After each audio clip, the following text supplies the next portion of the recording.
It's Christmas time, and Christmas time asks for whimsy. Lots and lots of whimsy. So, in the spirit of all things Christmassy, today we're going to see how I made my Sugar Plum Fairy doll and her prince companion. This project started out well with the cat's blessing. The cat's blessing. She was very interested in the shimmery organza. To be honest, I can't blame her. It was very pretty. Another good omen was that I actually decided to test the stitch length and the tension on a spare piece of fabric that I had. Character development, everyone! I have only been sewing for 13 years. So I began to sew the skirt while looking either royally annoyed or utterly focused. It's been a while and I can't tell anymore, but it's very pretty. Even with the iridescent organza, I think my favorite was actually the regular organza because it had a slightly velvety shimmer. And just because everything was going too well, I started hemming the layers on the wrong side. This is the inevitable look of resignation. The skirt layers were then all hemmed, and with this they were gathered. I did not use all three of them because it made the skirt too thick, both visually and in terms of sewing. I like how it catches the light of the machine though. Nice. I then checked how it was looking on the doll body I had finished off camera alongside my first version of the bodice. The issue is that I was using satin and it was fraying even before I could get to hemming it. So the conclusion is that this first version of the bodice came apart shortly after I filmed this. I course corrected by cutting it again and adding some interfacing to stabilize everything, which was handy because this bodice is going to be beaded. If you're wondering why the scenery has changed, I moved to the dining room because a storm was brewing and I didn't want to be in the craft room alone. Look, I'm not joking. It did rain cats and dogs.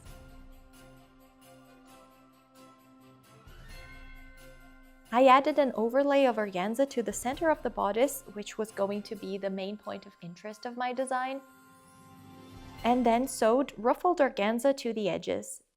This was the base of the bodice done, so now we can compare my first version with the second very stiff iteration and the third final one.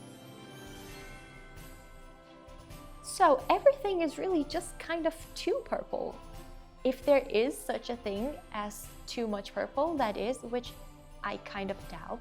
But this is the Sugar Plum Fairy, and I wanted to add some touches of green to echo the leaves on some types of sugar plum confections. But how were we going to do that? With my favorite moss green velvet, of course. I just tested out some shapes, decided which one I liked the best, and hemmed and gathered everything so I could sew it down to the skirt's waistband. Now that things are starting to take shape, we can move on to add stuff. What kind of stuff? All kinds of stuff, of the shiny kind. Here is some gold cord to define the edges of the bodice and of the center panel. I added lace to the bottom and sleeves too, and then I started beading. I did make a quick mock-up, or two, or three, of how I wanted the bodice to look before I actually started sewing things down to the very fragile organza. And well, I actually did follow it for a change.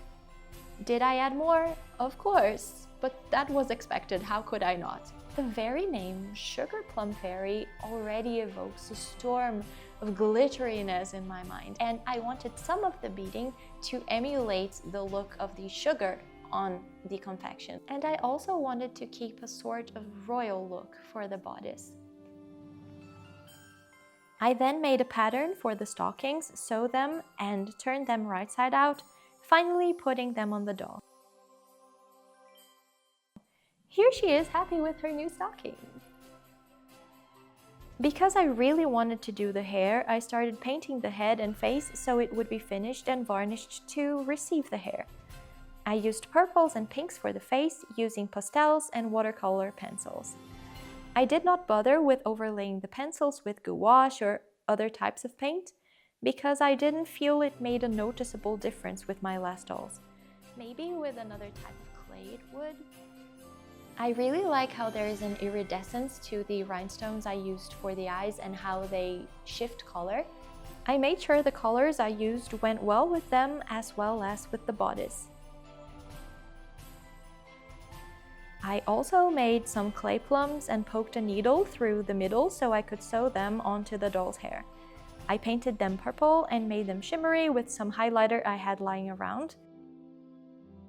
I only remembered that I didn't film them completely done when I had already attached them to the doll's head though, so you will have to see them later.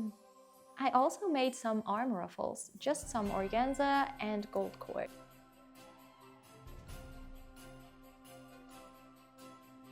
Finally, I moved on to the shoes, which I patterned and cut out of felt. I added ribbons to them and made little organza bows with a tiny rhinestone in the middle. And now for the hair. I used 3 types of cotton yarn for this so that it would have a slight variation that would speak to the whimsy of this project. This is cotton yarn, and I know I have said before that acrylic probably would be better, but I have 2 baskets of cotton yarn and I have to use them up. The process was fairly straightforward. Get it? Fairly.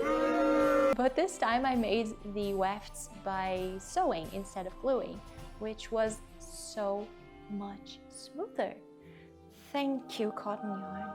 Thank you, sewing machine. I made 2 braids and built a hairstyle with them, sewing the hair in place. Then I decorated it with the aforementioned sugar plums and beads.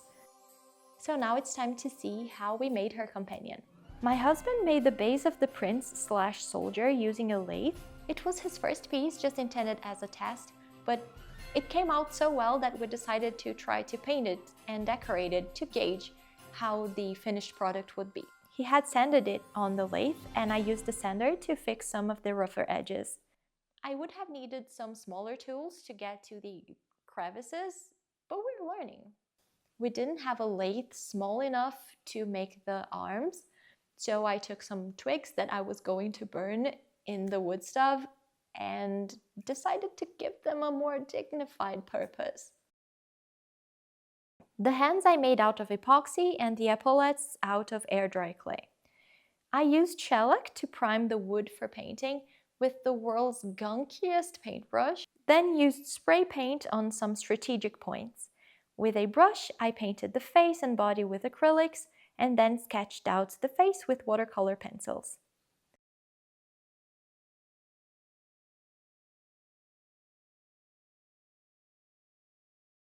The top of the hat was looking kind of rough still, so I decided to cover it with that same moss green velvet to echo the velvets on the doll's dress. And then I added rhinestones and all sorts of little decorations. And then the 2 of them were done in all their Christmassy, whimsical glory. Let's take a look at them.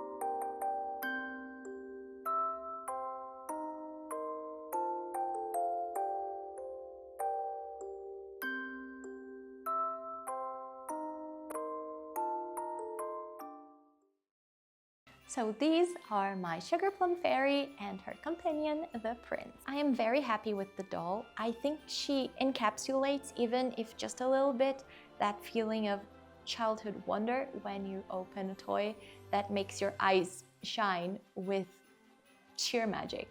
As for the Prince, considering it was just basically a test piece, I think it came out much better than I expected. So full credits to the husband. Thank you so much for watching. I hope this video has brought you some Christmassy, whimsical joy, and that it has maybe inspired you to do some of your own Christmas crafts. Merry Christmas, and I'll see you again soon. Bye!